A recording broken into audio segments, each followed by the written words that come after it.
শকিন বিয়েপাগলা এনামুর রহমানের অজানা কাহিনী জানলে বিশ্বাস করতে পারবেন না। এটা কি একেবারে অদ্ভুত নয়? ভাবুন তো, এক চিকিৎসক যিনি ছিলেন একেবারে সাদামাটা, হঠাৎ করেই রাজনীতিতে চলে এলেন। কিন্তু কেন?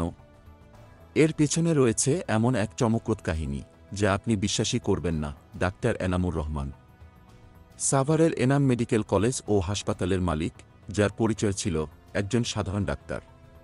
কিন্তু কি অবাক, তিনি হঠাৎ করেই রাজনীতিতে যোগ দিলেন এবং সবাইকে চমকে দিলেন।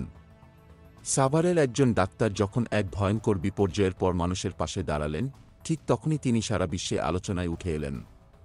রানা প্লাজা ট্র্যাজেডির পর তার মেডিকেল কলেজ যখন সাহায্যের হাত বাড়িয়ে দেয়, তখন আওয়ামী লীগের চোখ পড়ল তার দিকে। পরের বছর ২০১৪ সালে বিএনপি বিরোধী নির্বাচন, যেখানে কোনো ভোট হয় না, এবং সেই নির্বাচনে বিনা প্রতিদ্বন্দ্বিতায় জয়ী হন এনামুর রহমান। কি চমক! এরপর থেকে তার পেছনে ফিরে তাকানোর সময় নেই। কিন্তু তার জীবন আরও রঙিন হয়ে ওঠে যখন তিনি তার প্রথম বিয়ের পরই নার্সের প্রেমে পড়ে যান। বিশ্বাস করুন, ১ বছরের মধ্যেই এক গাইনি ডাক্তারকেও বিয়ে করেন। কিন্তু তিনি থেমে যাননি। এমনকি সংসদ সদস্য হওয়ার পর তার বিয়ে করার খেয়াল আরও বেড়ে যায়। আরেকটি স্কুল ছাত্রী, তারপর আরও ৫ জন নারী, তার নামের সাথে জড়িয়ে যায় একাধিক বিয়ের ঘটনা।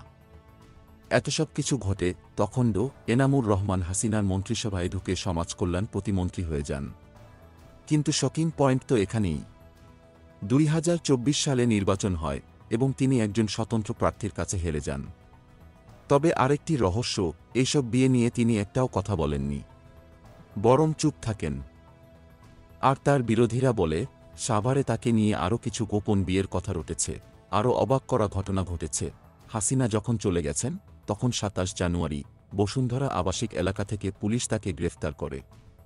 কি ঘটেছিল সেই রাতে? এনামুর রহমানের জীবনে কি ছিল আরও অজানা, যা আপনি জানতেন না? এখন আপনি জানলে কিভাবে একজন সাধারণ চিকিৎসক একের পর এক বিয়ে করতে পারেন এবং রাজনীতিতে এমন তীব্র উত্তেজনা সৃষ্টি করতে পারেন, এটা ভাবলে অবাক হতে হয়।